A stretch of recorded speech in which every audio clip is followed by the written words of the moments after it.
Welcome back to part 3 of this series where we are interviewing Chloe Zede and finding out how she grew from 0 to 60 average viewers. In this video specifically, we're going to be talking about how she managed to never quit despite the times where she felt disappointed or not so happy with the results. And maybe you can relate to that. Maybe every now and then you're feeling actually a bit frustrated, like I'm not growing fast enough. What's happening? Is this really worth my time?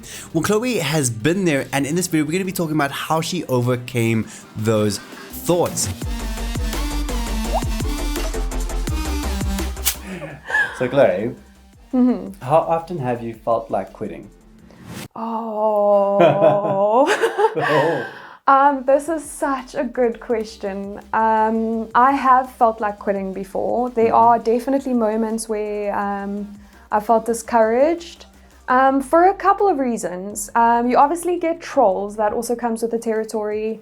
And sometimes that can be super discouraging. Definitely more so in the earlier days. Yeah. Another thing is like views, as I mentioned earlier. When you feel like your views are dropping, you're kind of like, why am I doing this? You know, is it worth it? Is it gonna get better?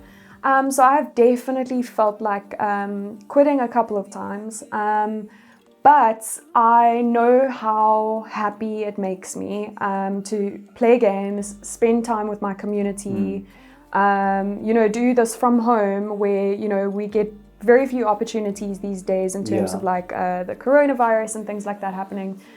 So I have definitely felt that, but I'm quite quick to remember why I'm doing it in the first place. I feel like the enjoyment that I get out of streaming is, enough for me to remember why I'm doing this in the first place. I really enjoy it. I feel, fulfilled when I'm spending time with my community, when I'm, sharing with people.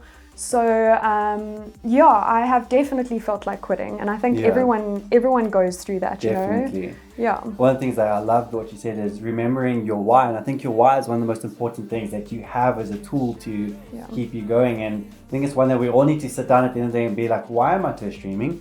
Am I streaming for myself, for my own self-image, or am I streaming to connect with the person and make them feel appreciated? Right. So aside from knowing your why, what are some of the practical things that have kept you motivated, kept you from quitting, and kept you from pressing on? And kept you to press on? Yeah, got you. I think that I feel like I've learned so much. Definitely a lot in the technical realm, which is something that I didn't really know that I could grasp. Initially, I knew very little about computers and technology, and I feel like I've come a long way in that.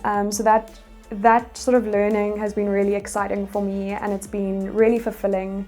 And also I feel like I've put quite a lot of work into it, behind the scenes. Definitely, and I don't want to let go of all of that. I've developed friendships that I never imagined I would have. I have fun. I really enjoy it. It's just great. I can't let go of it just yet. Well, what an amazing episode, and I really hope that this has encouraged you, that it's inspired you to never give up. And just to summarize everything is to never forget how far you've actually come. And sometimes we need to just take that step back and realize, actually, you know what? Growth is still growth, and maybe I'm growing by one viewer. That's still one viewer that you're growing by. Now, ironically, we are speaking about never quitting and how we managed to push through, but I actually have a video on quitting the right things that's going to help you to not give up on your Twitch streaming journey. And I highly recommend this video. It's going to show up just at the end of this in the end card screen. So I'll see you guys in that video. Keep being awesome.